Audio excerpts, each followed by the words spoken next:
Welcome home to USA Global TV and Radio, a place where dreams take flight, with authentic storytelling, diverse perspectives and meaningful conversations, where global stories unite and bridges are built beyond all borders. Discover world-class education, entertainment, hope and inspiration.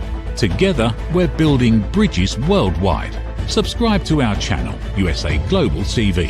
Download our app, USA Global TV. Be our guest or join our team. Visit usaglobaltv.com.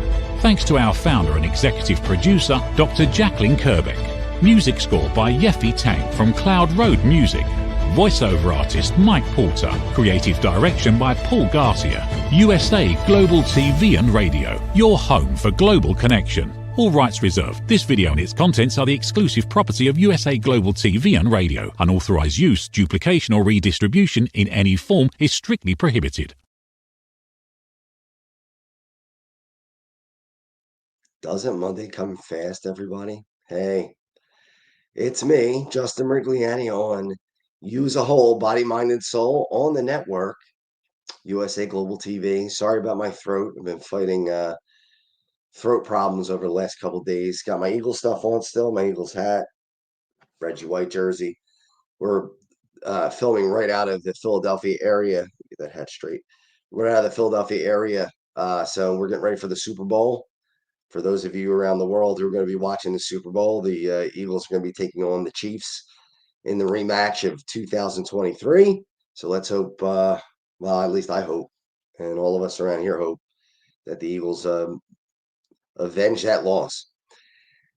I was angry today, and I've been pretty good over the last couple of years, I would say, of being much more in control of anger and not lashing out and being more respectful of other people's opinions and not trying to beat people over the head with my own opinion.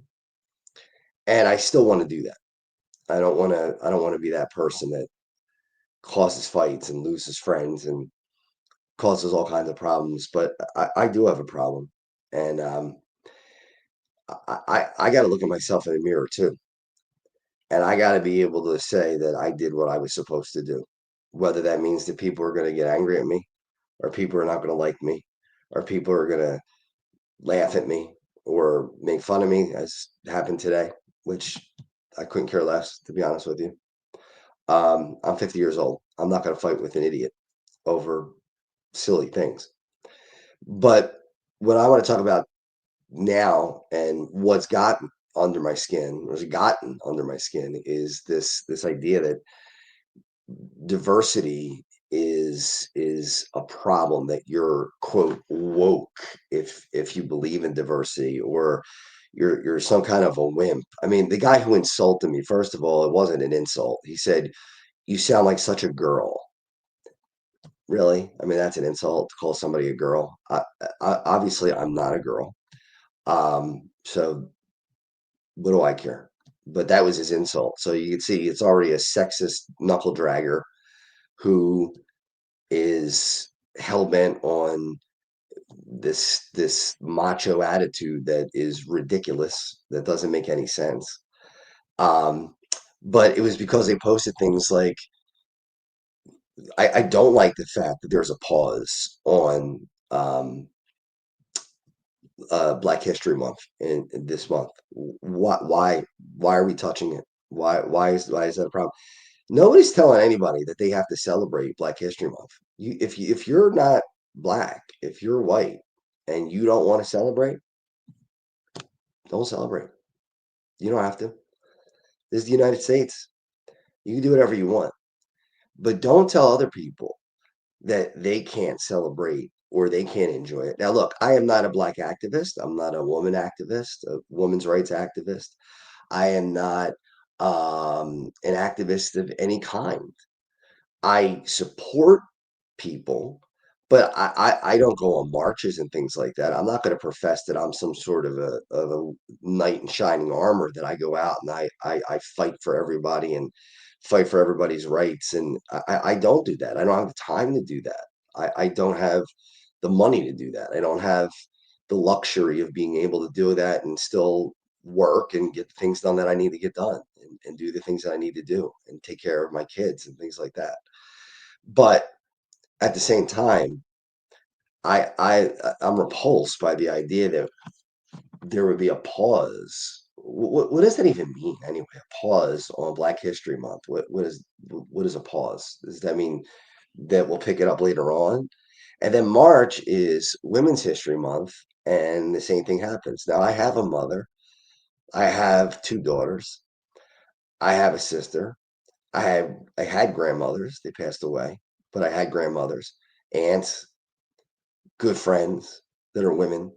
Some of the women that I know are activists in the women's rights, and I back them 100%. I'm with them. Now, do I, again, go on marches and things like that? No, I don't. I'm not, again, coming across as some hero that, fights every battle, and I'm going to be the one who's going to save everybody. That's not it. I think we have a comment coming in already, so let's go ahead and take that. Let's take the comment, see what it is. Hey, there's Robert Thomas, my buddy from the weather page. Thanks for the support, Robert. It's always good to have you. Robert's an example, African American gentleman, very smart. What on my weather page, um, has such good insights. Is really down to earth, and I'm going to tell you a couple of things that we really have to think about. Um, I don't care who's in the White House. I don't care who you voted for. 8 years ago, I was much more vocal, and I had a website. I was very, very adamant about trying to stop a certain person from taking over the White House, and it cost me a lot. Cost me a lot of business. It cost me a lot of friends. Um, it cost me a lot of time. Cost me money. And at the end of the day, I wasn't sure that I was making enough of a difference, because I think people, and I don't blame them, are afraid sometimes that if they say something or if they speak out, that they're going to be branded as something, and they're afraid to do it. And I don't care. That's the thing. It doesn't matter to me anymore. What if people think I'm this or I'm that, or I'm a snowflake, or I'm a wimp, or woke, or whatever. No, no, I'm human. That's what humans do, is humans do human stuff. So I, again, am not happy about the thought of Black History Month being paused, or whatever you want to call it. I don't like, that's the word I've read. So I don't, if there's another word and somebody wants to correct me, you're more than welcome to. I'm not going to fight with anybody over it. I'm not going to argue. 8 years ago, when I've argued with you, I'd argue with you all day long. 8 years ago, I would have fought from morning to night. But I'm not doing that anymore, because I don't want to hurt anybody. I don't want to get into it with anybody and make anybody angry. But I'm that at the same time, nobody's going to tell me what I can celebrate and what I can look up to and what I can think is important. No, and I don't care if you're in the White House or not. I don't care, who you are. I am not intimidated by anybody, and I don't mean that I'm the toughest guy in the world and I'll kick everybody's butt, but you're not going to make me back down. That's just not going to happen. And win or lose, that's what it takes. And that's not just being a man. I think women are that way too now. I think women have grown into that and have gotten to the point where they're the same way. So my goal here is to just tell you that I think that we need to embrace adversity, diversity, and we need to not be angry and look at race, or gender, or religion as a reason to exclude people, or to not want them around, or to think that they're lesser, or to think that they somehow are inferior, because that's a bunch of crap. If you want to be honest, if I mean, let's make it real, right? It's not true. It's not true. And if you believe that, this is not an opinion. You're wrong. A white hug and a black hug and a Chinese hug and a Japanese hug and a Muslim hug and a Jewish hug all feel the same. They don't feel any different. There is no difference. None. You wouldn't know the difference if you closed your eyes. You wouldn't notice the difference. So this idea that people are different, they're not. There are, now, are there cultural differences? Of course there are, but that's okay. There's nothing wrong with that. And two things can be right at the same time. So I was talking to a friend of mine, and because I believe what I believe, I grew up in South Philadelphia. Now let me tell you something. I, I loved growing up in South Philadelphia. I enjoyed it, and there were a lot of great neighbors, and we were really close. But there was a lot of racism. I mean, let's call it like we see it, right? There was a lot of racism, and we had a priest who was a Monsignor before I was even born at the church in Philadelphia, my parish, who would literally buy houses in the neighborhood of the parish. If he knew that a black family was going to move in, he would buy the house so that black family wouldn't be part of the parish. Now, you want to tell me that's Christian? You want to tell me that that's what Jesus would do? You want to tell me that's fair? And then worse, there's a picture of him hanging up in one of the in almost an adoration of him in the hall. And back then it didn't faze me any because I was a kid. I didn't know any better. I didn't know. I didn't know what he was doing was wrong. I mean, my parents were never racist. My parents were always very, very, they're more liberal than I am. I mean, I'm a moderate liberal, but they're more liberal than I am. And they always taught me how everybody should be treated. But I'll tell you right now, there's one person on earth that I message every single day. One person on earth. Her name is Jacalyn. And we went to grade school together. She's Puerto Rican.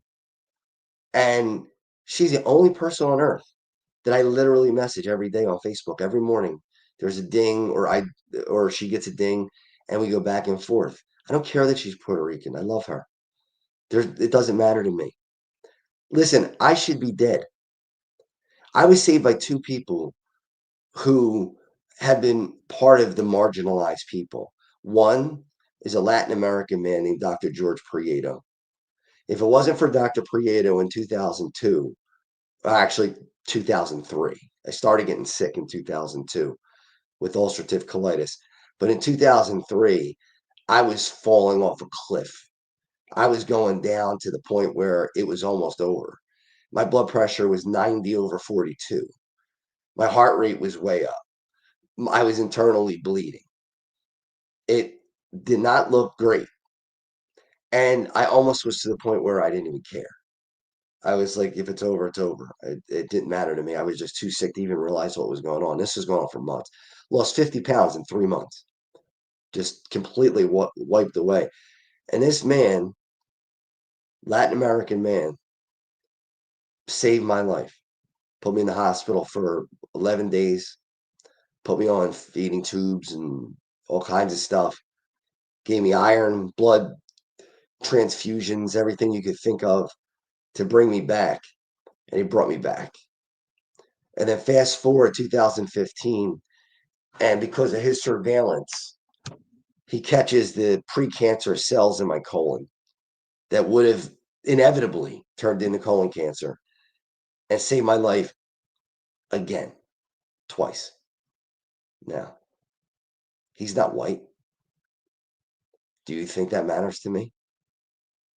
I'm alive today. I'm with my kids. I'm doing the things that I need to do. I'm with my family because this man saved my life.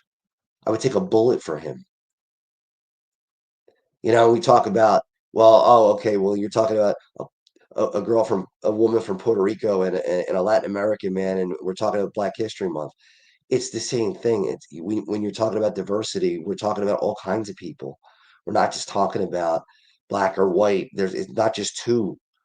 There are more cultures. There are more people that do things. Jewish people. The surgeon who saved my life with my colon surgery was a Jewish man from Russia, a Jewish immigrant from Russia. Without him, I'm dead. The surgeon who backs him up now, who makes sure that I'm okay still, and I'm great. I'm in great health. I'm healthier than I was when I was in my 20s, except for this cold.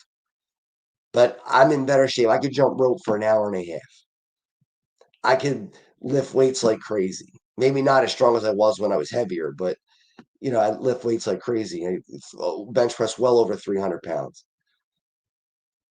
It's because of people like that I can do these things.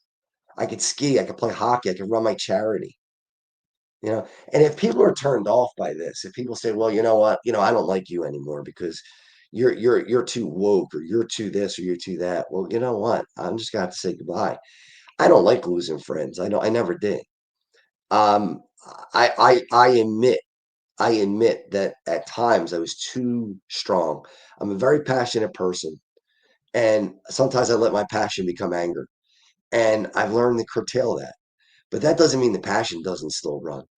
I think we have another comment. Let's field that. I'd like to jump on those as quick as we can.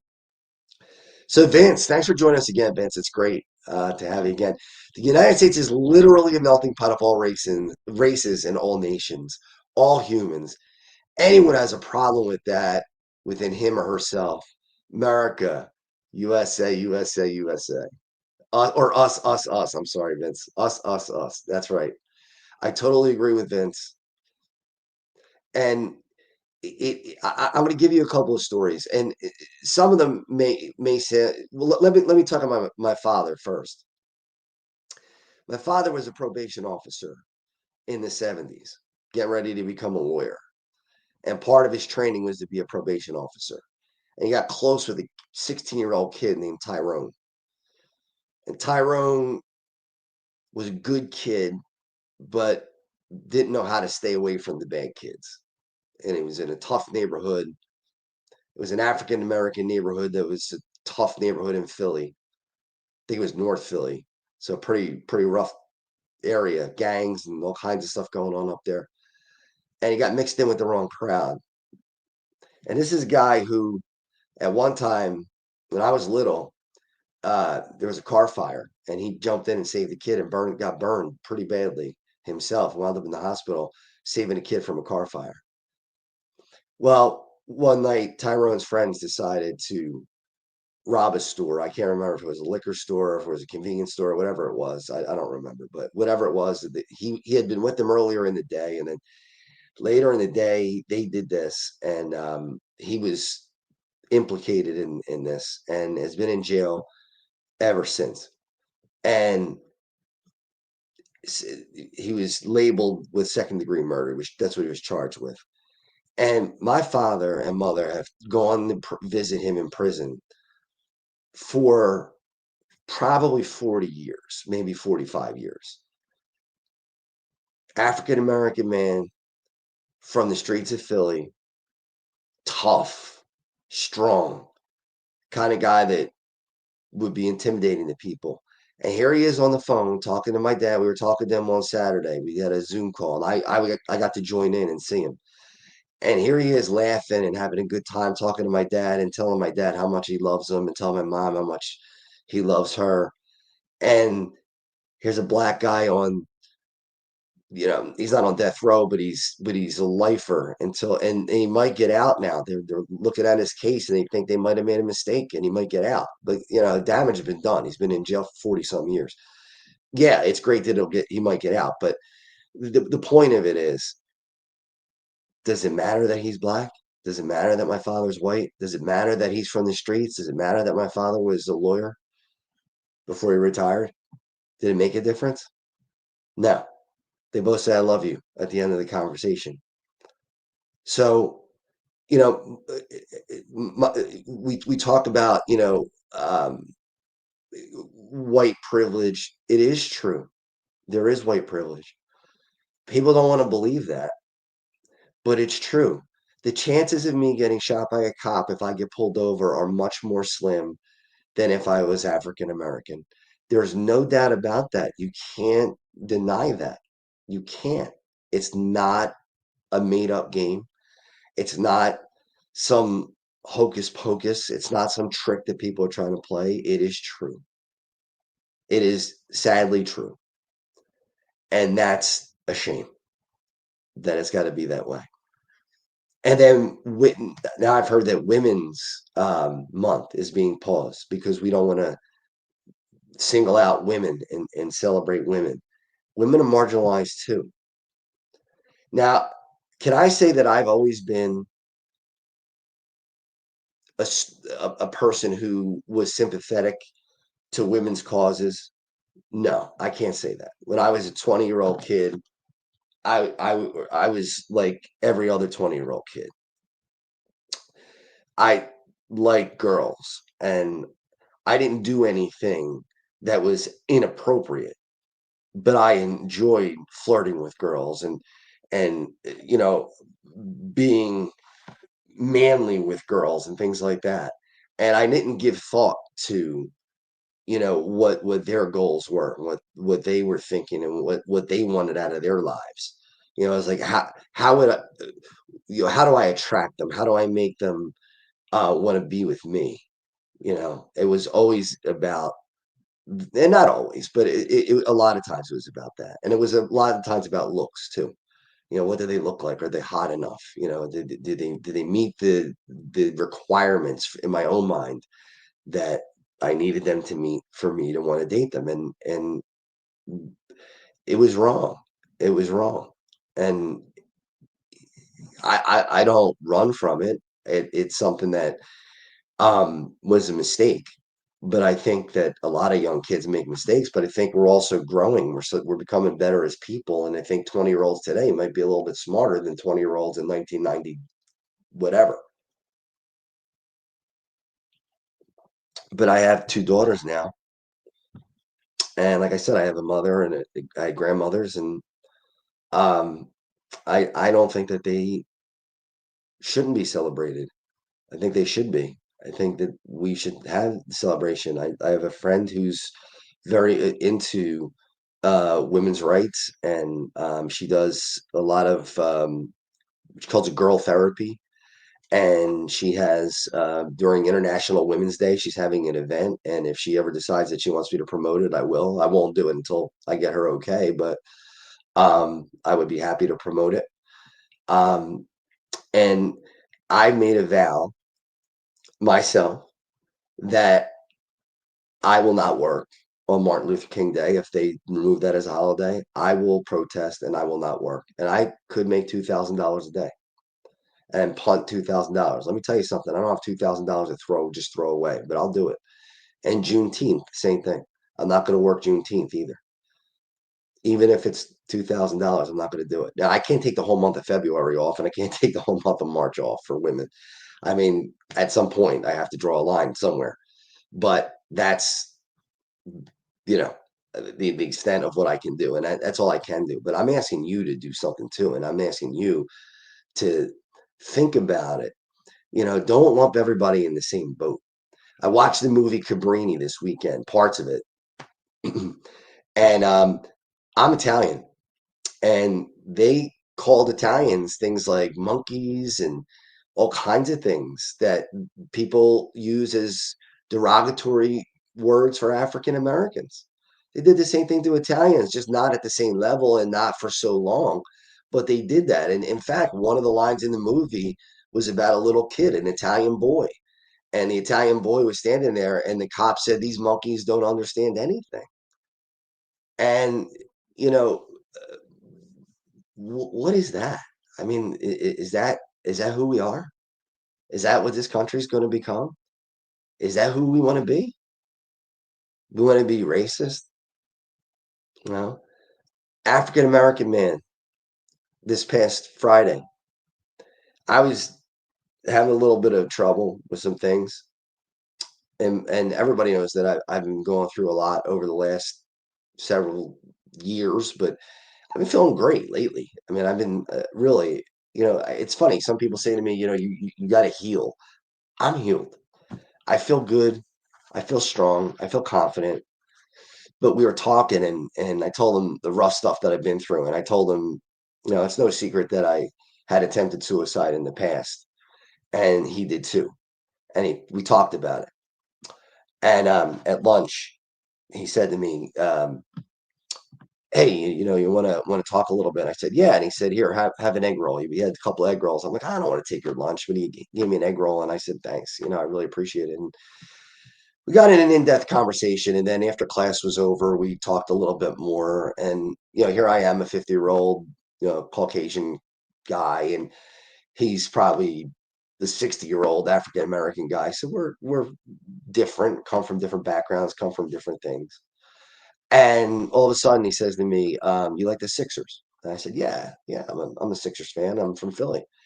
And he said, "I want to give you my Sixers tickets."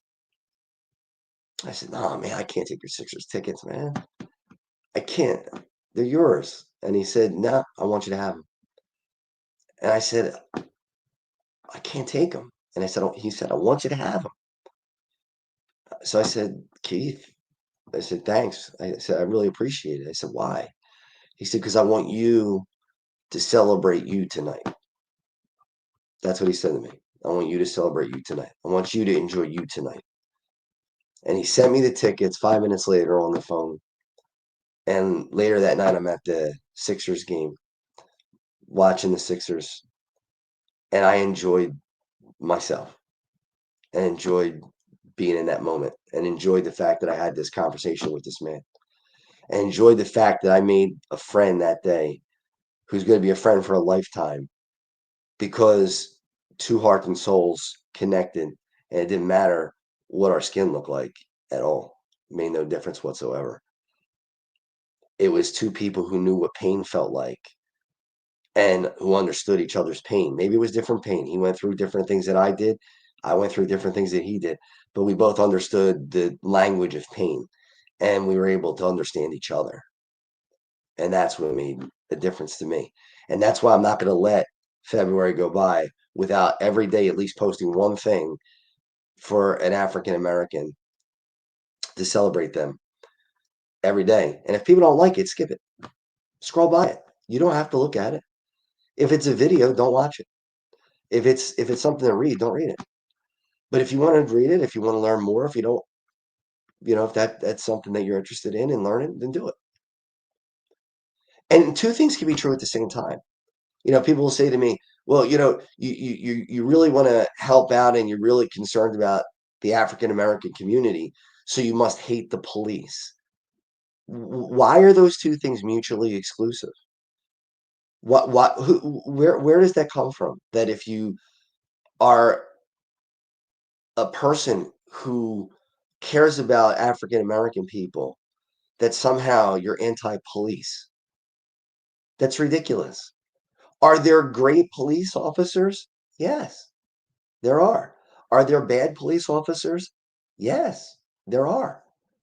It's just like we glorify people who are in the military. Timothy McVeigh was in the military. Are we going to glorify him? We look at one thing and then we either say this is a great person or this is a bad person based on one thing. And it's more than that. People are a mix of both. Now, what the hope is that people are going to be more good than bad. But there's nobody who's perfect. I make mistakes, you make mistakes, everybody makes mistakes. Another story I could give you was we were outside. This is when I was married with my kids. They were young. And we were outside the Football Hall of Fame, ironically. Or no, I'm sorry, the Rock and Roll Hall of Fame in Cleveland. And a family came up to me and they said, "We're really hungry. We have no food." And it was a wife and kids. And I didn't know if they were telling the truth or not. I had no idea. But I had to give them something. So I gave them $10. And they said, "Thank you so much." And I walked 2 or 3 more blocks. And an African American gentleman walked up to me. And I found out later his name was John. And I don't tell this story often because it kind of cheapens it a little bit. And I told it on Facebook because my therapist actually told me to tell it because he thought it was an important story to tell. But what happened was I'd already given away $10. I'm not a rich man. I don't have a ton of money. And I was already spending thousands of dollars on this trip that we were taking to for my daughter to sing in Cleveland and all that. And this guy, homeless guy, John, walks up to me, and I didn't know his name, and he said, "Yeah, hey brother, could you do you have anything to spare?" I said, let me look and see what I got left. And I looked at my wallet, and he said, "You know what? I got to tell you, there's a store around here. It's Al's Deli in Cleveland." He said it, or actually, he didn't tell me the name. He just told me that it was a deli in Cleveland.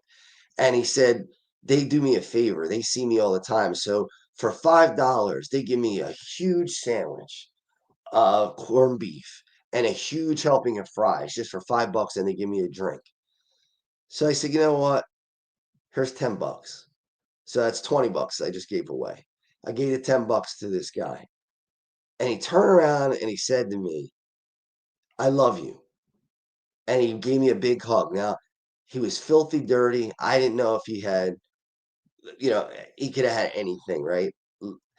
Homeless. You could have lice. You could have any kind of. It is what it is. It's not a knock. But I hugged him anyway, and I figured, whatever happens, I could always get treated for whatever. But I gave him a big hug, and the next thing he said to me floored me. He said, "You know what? Why don't you come to lunch with me? Dinner's on me." I said, "Oh man," I said, "I can't." I said, I'm with my family. I wish I could." He said, "You sure?" He said, "Because I got you gave me $10, and he said I could treat you and me." And I walked around that Hall of Fame, and I could not get this man out of my head. That he had enough for 2 meals for himself, but was willing to give up one for me. And then I kept thinking about him eating alone and what it was like, how lonely it must be. And he also told me his birthday was coming up the next week. So I'm in the Hall of Fame, and I'm praying to God that he's going to be outside when I get out there, so I could meet him again and talk to him. I didn't see him. So we went out to dinner, and I'm sitting at the restaurant with my family, and they're all joking around and having a good time. And I put the menu over my face and just cried my eyes out. I just sat there, and I couldn't even read the menu. I cried for like 30 minutes, and it just could not stop crying because I was just so devastated for this man, and the thought that he would give up. He had nothing, nothing, and he was going to give up $5, not for himself. He could have had another sandwich tomorrow, but he was willing to give one to me. And then I finally pulled myself together, and I drove around Cleveland that night. And I probably didn't do a real good job of being a dad that night because I had my kids in the car, and I went into some pretty bad neighborhoods, and I strutted around there like I owned the place because I wasn't going to show any fear. I walked around, my chest was out, and no one's going to mess with me, because if you look vulnerable, people are going to take advantage. And I know that as a street kid. And I went into homeless shelter after homeless shelter looking for this guy, and I couldn't find him anywhere. And I said, I tried to explain to them what he looked like, and nobody could tell me what he looked like. And I was upset. And we had left Cleveland. We went to Canton. And when we got to Canton, I 2-hour drive. I called I looked up every deli in Cleveland, and I wrote them down. I still have the notebook with all these delis.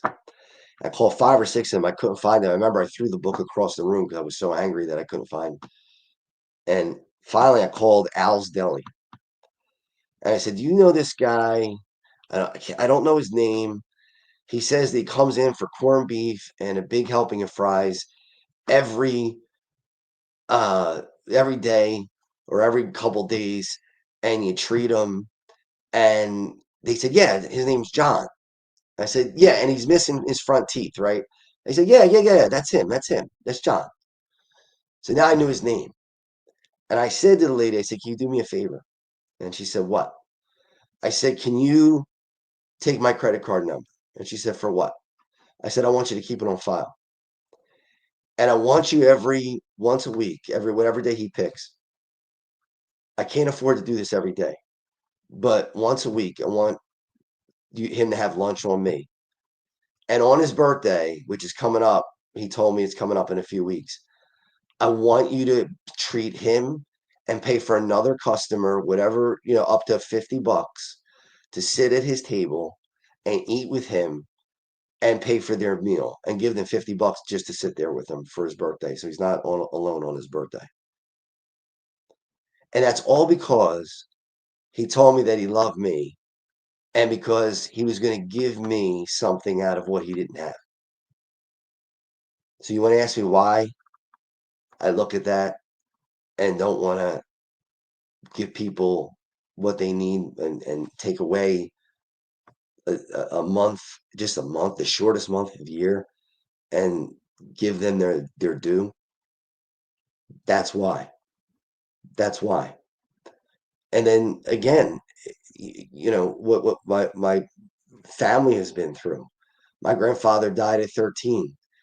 My grandmother raised 3 kids from 37 years old on food stamps and assistance. How do I look people in the eye right now and say, I'm sorry, I don't think you should get my tax dollars to do that. You're freeloading off me. Really? Because you know what? See, my family, I might not be here if my father starved to death. I wouldn't be here. Or if my aunt or my uncle starved or my grandmother starved, if there was no social assistance. Now, do people abuse the systems? Sure. So what do? You take it away from everybody? If people abuse the system, if 2% or 8% or even 12% abuse the system, you gonna take it away from the other 88%? Is that what you want to be? Is that what you want to look at in the mirror? I don't. And the same thing with women's rights. To say that, look, nobody has to vote for whoever they want to vote for. You have the right as an American to vote for whoever you want. But no politician voted in, not voted in, is going to tell me what I can celebrate and what I can't celebrate. And he's going to tell me what I can say on this airwave. Now, Dr. Jacalyn can because she did her airwaves, and I respect that. But nobody's going to tell me what I could say on my Facebook page. Now, I am going to be respectful of other people's feelings because I wasn't before. I've grown. I really did a good job of, I think, of apologizing to people for letting my passion become anger and then saying things I shouldn't have said. But you grow. And I think we all need to do that. So next month on Women's Internet, especially International Women's Day, but all month, I'm going to celebrate one woman every day on my Facebook page, on both pages, on my um, weather page and my regular page. And I already will tell you, I've lost people already on my weather page. I lost 12 people already. They dropped off because they don't like what I had to say. It's too bad. I'm not afraid of losing people. I don't want to. I don't want to cause anybody anger or upsetment. I don't want to make somebody feel uncomfortable. But I'm not going to back down either. That's not going to happen. Will it cost me business in the future? Maybe. Will it cost me a relationship in the future? I put that in Facebook too, maybe. There might be a woman that's everything I ever wanted. But if she's racist or she can't find love in her heart for other people, for Jews or Muslims or for African Americans or whoever it is, it's not going to work. And I might lose something that I could really enjoy and really be special in my life, but won't work. Won't work because we won't be on the same page. Um, will people turn their back on me for the charity? Maybe. But do you really want to take that out on other people? Because you don't like what I had to say. You don't like that I support things that you don't necessarily support. So you're gonna take that out on people who have Crohn's, colitis, or an ostomy, and make them pay the price for it. If that's you, then that's you. But that's your problem. That's not mine, and that's not anybody else's. You got to look at yourself in the mirror. I'm not telling you what to believe. I'm telling you what you should do as a human being. You gotta be able to and say to yourself, "Am I doing the right thing?" So as we wrap up the show, here is the website for the charity, and it is Checkmates Charitable Association, August 23rd, 2025, and we are going to be playing NHL celebrity hockey game. Mark Rick, that was a doctor right there. The see of my life. That guy with the beard, white beard, Dr. George Prieto. And that's why I do this, because I was in this boat. But here's the NHL charity game. 2-hour open bar, full buffet. Brian Propp there, Mark Recchi, Rod Brindamore possibly there, Kevin Dineen, Chris Terrian, Doug Crossman, Todd Fedoruk, and then other celebrities too. Joe Conklin, Bernie Perrant, Rolf Benershka, who kicked in the NFL with an ostomy for 8 years. All these great people coming in here, and it's going to be just a wonderful night. And I don't care what you look like. I don't care if you're male or female. I don't care what religion you are. I don't care what color you are. We're all going to be there to celebrate life that night. And I say it every week, and I'm going to say it this week. I want 1,000 people in that rink on August 23rd, 2025, and I want 1,000 hugs. And in the restaurant, we could seat 750. I want 750 hugs in the restaurant because I want you there. I want you to help us. We need to help other people. And find in your heart. You can't be an activist for everything. I know that. Nobody can. But find in your heart to do something and be something. Everybody's got greatness inside. Let it out. So before we go, we're just going to run this vignette on the hockey game, and then we'll wrap things up.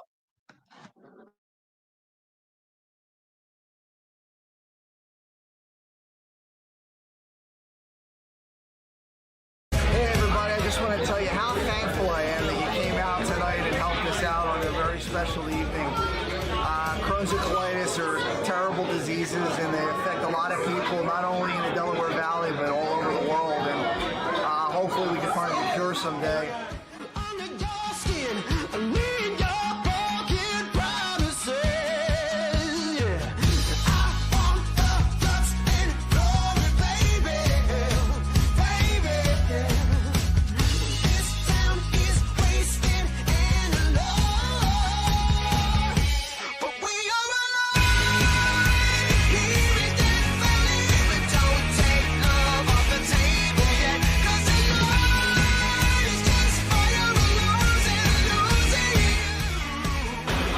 Nolan here with you at the Checkmates versus the Flyers alumni. We had a great time this afternoon. Game was close, and we're all here for Checkmates Charities, which is the real reason that everybody's here, not only the players, but all the fans that were here. It was a great day, and we're really happy to be here.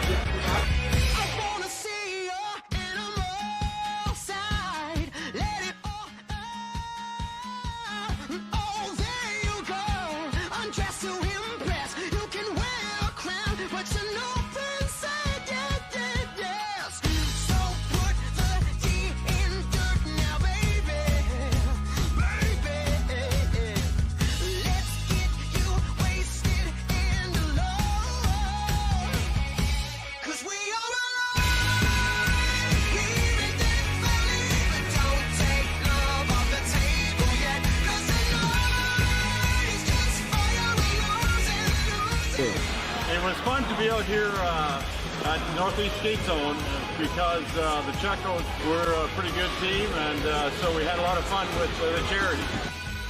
And it was good because they took it easy on us old guys. So we had a good time. So anytime you can do something for charity, and I know a couple guys on the other team, and just be on the rink, we all go have fun. Good times go. I'm either gone in an instant or here to the bitter end. I never know what I've got. I want to thank my family for all that they did to help me get through this, and there's a lot of planning that get done. It has to get done. I want to thank Nick's Roast Beef and Cotman Avenue for all they've done. Dr. Prieto for saving my life, finding the disease and treating me for so long, and the Flyers organization for all they do to help us raise money every year. So thank you, everybody. I appreciate it. I'll see you when I'm gonna see. Baby, I'm ready to go.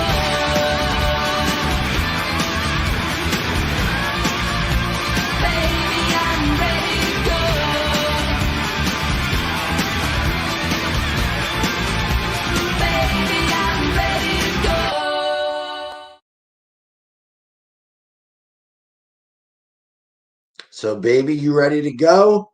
August 23rd, 2025. That's the day. Hockey game, celebrities, open bar, 2-hour open bar, full buffet. Can't beat it. The last thing I want to say to you as we close is there's nothing that you can do for yourself that's going to give you true greatness. What gives you true greatness is what you can do for somebody else. And if you live like that, you lived a good life. Have a great rest of the week, everybody. Let's go Eagles, and let's have a Super Bowl parade in Philadelphia this next week. Until next week, I'm Justin Merigliani. I'll see you later. Ever dreamed of hosting your own TV show, sharing your story with a global audience? Now's your chance to shine. At USA Global TV and Radio, we make it easy for you to create, host and broadcast your very own TV show. Whether you're a storyteller, entrepreneur or industry expert, we help you bring your vision to life. With our exclusive interview, live streaming and podcasting training, you'll gain the skills and confidence to captivate your audience. Our global platform ensures your voice is heard worldwide. Join our community of creators who are already making an impact, one show at a time. Step into the spotlight. Host your own TV show on USA Global TV and Radio. Book your discovery call today at usaglobaltv.com. Copyright 2025 USA Global TV and Radio. All rights reserved. Terms and conditions apply. To learn more, visit usaglobaltv.com. Have you ever felt unheard? Like your words float into a void, leaving you invisible and disconnected? How about feeling judged, when assumptions overshadow your truth, leaving you misunderstood and defensive? And then there's that moment when someone offers solutions you never asked for, dismissing your feelings and leaving you more frustrated than before. It doesn't have to be this way. Dr. Jacalyn Kerbeck, the listening mentor, understands. She's here to help you reclaim your voice, build stronger connections, and create meaningful conversations that inspire understanding and mutual respect. Through her groundbreaking books, online and in-person courses, and interactive workshops, you'll learn how to navigate life's most challenging interactions. Discover the power of elevated listening and transform how you communicate. Master setting boundaries and asking permission to protect your peace. Learn to recognize and release judgment, fostering empathy and true connection. Dr. Kerbeck also offers personalized coaching, one-on-one or group sessions, designed to fit your unique needs. Whether in person or virtually on StreamYard, her guidance will empower you to thrive. You don't have to struggle alone. The path to deeper connections and better relationships start here. Visit drjacalyn.com or usaglobaltv.com. Join a global community of empowered listeners and transform your life, one meaningful conversation at a time. Dr. Jacalyn Kerbeck is the listening mentor. Start your journey today. In a world full of noise, misunderstandings, and interruptions, master the art of listening with Dr. Jacalyn Kerbeck. Dr. Jacalyn Kerbeck is the listening mentor of USA Global TV and Radio and the Amazon #1 best-selling author of Mastering the Power of Elevated Listening. Elevate your listening. Elevate your life.